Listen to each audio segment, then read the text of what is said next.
Hey guys, मैं भारत के एक प्राचीन मंदिर में हूँ जिसे पंचवर्ण स्वामी मंदिर कहते हैं। और यहाँ आप कुछ बहुत ही अद्भुत देख सकते हैं। यहाँ एक अंधेरे कोने की एक दीवार में हम इस साइकिल को चलाते हुए एक इंसान की अद्भुत नक्काशी को देख सकते हैं। इतिहासकार हमें बताते हैं कि साइकिल की रचना सिर्फ 200 साल पहले 18वीं शताब्दी में हुई थी। लेकिन इसकी नक्काशी इस प्राचीन मंदिर में कैसे बनाई गई, जो कि लगभग 2000 साल पुराना है? इससे पहले कि हम इसकी गहराई में जाएं, पहले इस बात की पुष्टि कर लेते हैं कि क्या ये सचमुच में एक बाइक है। यहाँ आप एक इंसान को हैंडल के दोनों छोरों को पकड़े हुए देख सकते हैं और वह सैडल पर बैठने की अवस्था में है। उसका एक पैर साफ तौर पर पैडल के ऊपर है। अगर आप पास आकर देखें तो आप इसके नीचे की पैडल को देख सकते हैं। इसके दो पहिए हैं। ये बिल्कुल एक साइकिल ही है। इसमें किसी भी तरह का कोई संदेह नहीं है। और हम लोगों ने अपनी इतिहास की पुस्तकों में पढ़ा है कि बाइक की रचना यूरोप में पिछले 200 सालों में की गई थी। लेकिन ये नक्काशी किसी यूरोपियन को नहीं दिखा रही है। ये एक बड़ी दाढ़ी वाले और ऊपर एक शॉल रखे हुए एक भारतीय इंसान को दिखा रही है। इसका अंगूछा सिद्ध करता है कि यह एक भारतीय है। क्या यह संभव है कि भारत में हजारों साल पहले बाइक का इस्तेमाल किया जाता था? क्या हम छिपे हुए इतिहास के सबूत को देख रहे हैं? इसे समझने के लिए हमें यह जानना होगा कि बाइक कैसे काम करती है। एक बाइक चलाने के लिए हमें तीन महत्वपूर्ण चीजों की आवश्यकता होती है। पहिए, मशीनी शक्ति का हस्तांतरण जैसे कि चेन ड्राइव्स, और अपने शरीर को संतुलित रखने की क्षमता। सभी विशेषज्ञ यह मानते हैं कि पहियों की रचना ताम्र युग में की गई थी, जो कि लगभग 6500 साल पहले थी। पुरातत्वविदों ने हाल ही में भारत में एक पहिए वाले रथ की खोज की है और वह कम से कम 3800 साल पुराना है। हमारे पास इस बात के पुख्ता सबूत हैं कि प्राचीन काल में जटिल पावर ट्रांसमिशन के सिस्टम का उपयोग होता था। हम सिर्फ कलपुर्जे ही नहीं देख सकते, हमारे पास लैथ मशीनिंग के ठोस सबूत हैं, जो कि बिना मैकेनिकल ट्रांसमिशन सिस्टम के असंभव है। हम लोगों ने पहिए की रचना 6500 साल पहले कर ली, लेकिन मनुष्यों को साइकिल की रचना करने में 6000 से भी अधिक वर्ष क्यों लग गए? कुछ विशेषज्ञ इसका बड़ा ही अजीब सा कारण बताते हैं। क्योंकि प्रारंभिक मनुष्य वानरों से विकसित हुए थे, इसलिए वे केवल जटिल विचारों को एक साथ जोड़ने में ही असमर्थ नहीं थे, बल्कि वे आधुनिक मनुष्यों की तरह अपने शरीर को संतुलित रखने में भी असमर्थ थे। आज हम अपने शरीर से असंभव लगने वाले कलाबाजी की ट्रिक्स को करना सीख चुके हैं। यह एक विकसित हुई कला है, पर प्राचीन लोग शारीरिक रूप से बेडौल होते थे। परंतु यह सिद्धांत एक बकवास है, क्योंकि प्राचीन मंदिरों में बनी नक्काशियां साफ तौर पर यह सिद्ध करती हैं कि प्रारंभिक मनुष्य ऐसे महान कलाबाजी के गुण जानते थे। वे ये सब करने में सक्षम थे। उनके शरीर हमसे ज्यादा बेहतर और लचीले थे। ये नक्काशियां आश्चर्यजनक हैं, लेकिन ये दूसरे वीडियो में दिखाया जाएगा। तो हम भारत के प्राचीन मंदिरों में पहिए, पारेषण प्रणाली और शरीर को संतुलित रखने के सबूत देख सकते हैं। क्या इन सभी चीजों को एक साथ जोड़कर बाइक बनाने में सचमुच कई हजार साल लगे थे, या फिर वास्तव में साइकिल का इस्तेमाल प्राचीन काल में किया जाता था?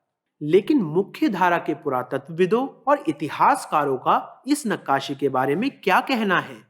उनके पास बड़ा सरल स्पष्टीकरण है। कुछ ऐसा तर्क देते हैं कि इस पूरे मंदिर का निर्माण सिर्फ 100 साल पहले ही किया गया है। क्योंकि यह एक प्राचीन मंदिर नहीं है, ये सारी नक्काशियां नई हैं और मूर्तिकारों ने वही तराशा जो उन्होंने देखा। 100 साल पहले बाइक्स होती थीं, तो मूर्तिकारों के लिए इसे उकेरना आसान था। क्या विशेषज्ञ सही हैं? क्या यह संभव है कि ये पिछली शताब्दी में बना हुआ नया मंदिर है? नहीं, क्योंकि इस मंदिर का वर्णन 7वीं शताब्दी की एक पुस्तक तेवरम में मिलता है। प्राचीन तमिल भाषा में लिखी हुई यह पुस्तक इस मंदिर का इसके नाम के साथ साफ वर्णन करती है। इसलिए इस मंदिर का अस्तित्व 1200 साल पहले था। यहाँ सिर्फ इस मंदिर की दीवारों के शिलालेख ही यह सिद्ध नहीं करते कि यह एक प्राचीन मंदिर है। इस स्थान को ग्रीक जियोग्राफर टॉलेमी के द्वारा भी रिकॉर्ड किया गया था, जो कि लगभग 1900 साल पहले हुए थे। तो यह मंदिर कम से कम 2000 साल पुराना होगा। कुछ दूसरे विशेषज्ञ दावा करते हैं कि भले ही ये एक प्राचीन मंदिर है, लेकिन इस खंबे को हाल ही में जोड़ा गया है।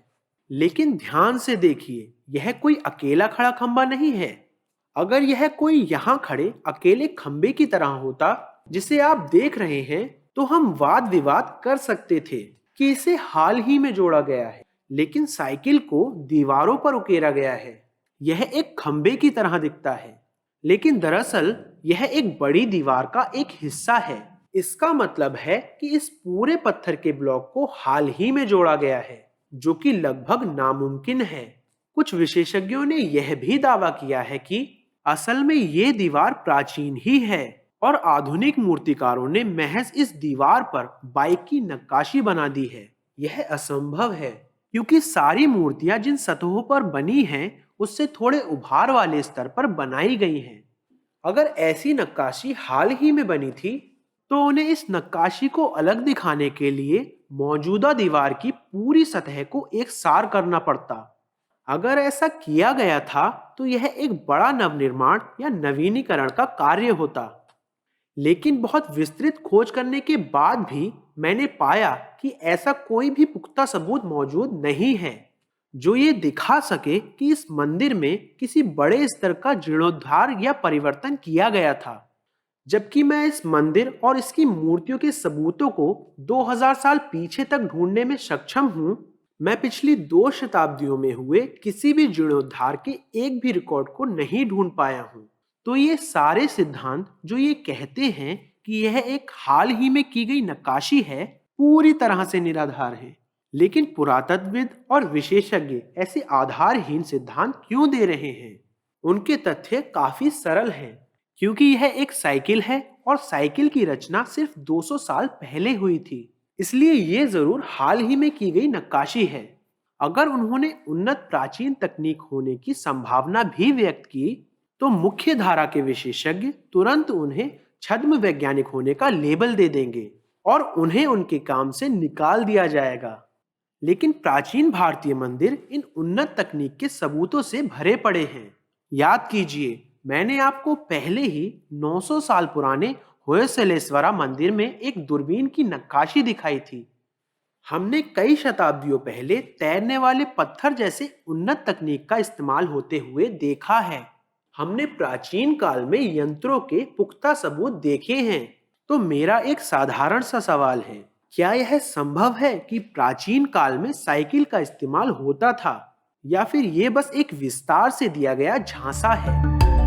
कृपया अपने विचार मुझे कमेंट सेक्शन में बताएं। मैं प्रवीण मोहन, वीडियो देखने के लिए बहुत बहुत धन्यवाद। सब्सक्राइब करना ना भूलें और सभी अपडेट्स पाने के लिए घंटी के बटन को भी क्लिक करें। कृपया इस वीडियो को लाइक करें और अपने दोस्तों के साथ शेयर करें और मैं आपसे जल्द ही बात करूंगा। बाय।